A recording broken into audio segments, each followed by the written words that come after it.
Women draw men that will not ravish them empty all the way so that they become full of light. They choose safe men. Men who will not, men who will listen to woman's ego and not dare to step beyond what woman wants personally.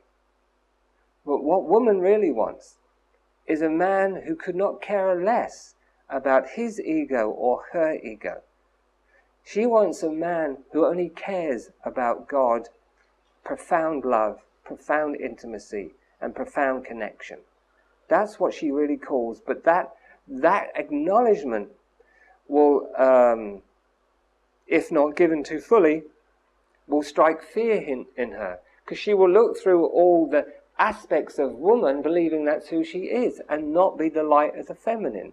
So then she counts the cost of what it would be to be with a really truly powerful deep man who will no longer take her willful games of separation.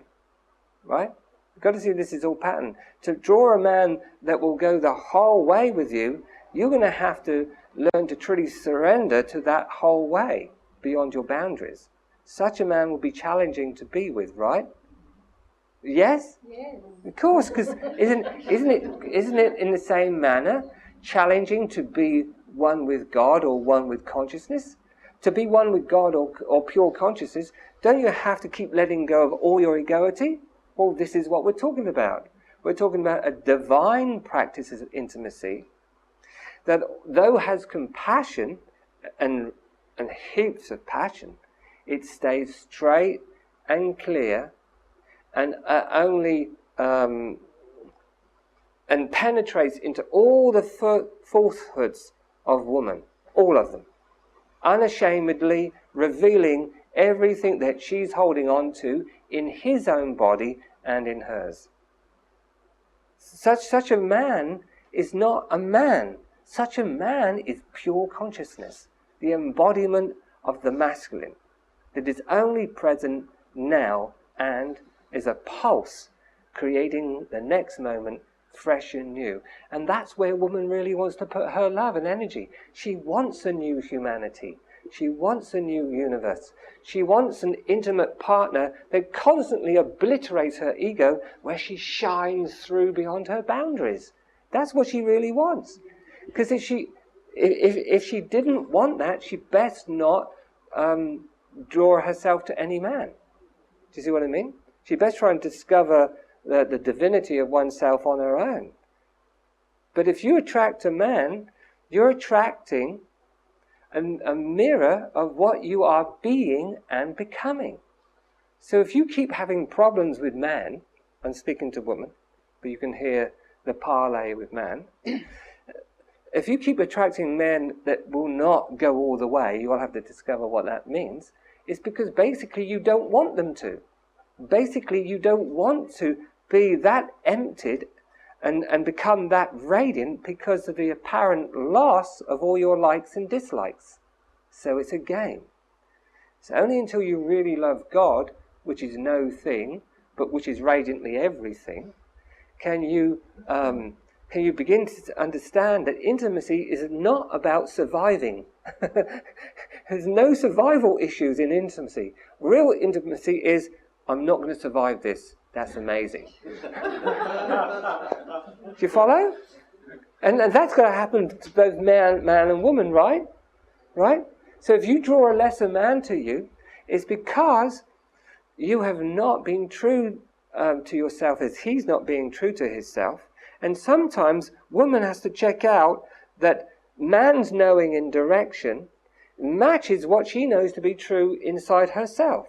And if it doesn't, she has to be masculine enough or true enough to say, the direction you just took is useless. Do you see what I mean? Useless.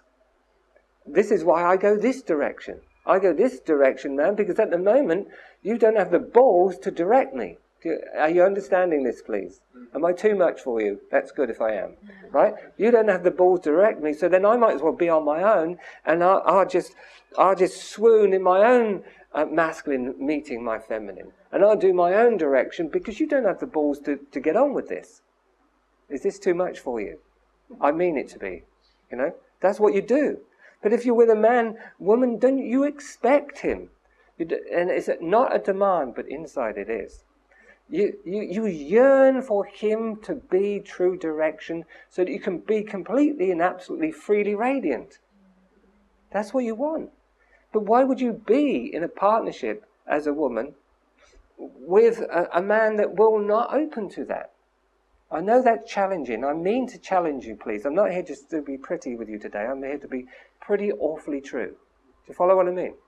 So somewhere then, in woman and in man, you discover the unconscious behavioral patterns that you are manipulating to keep yourself personally safe.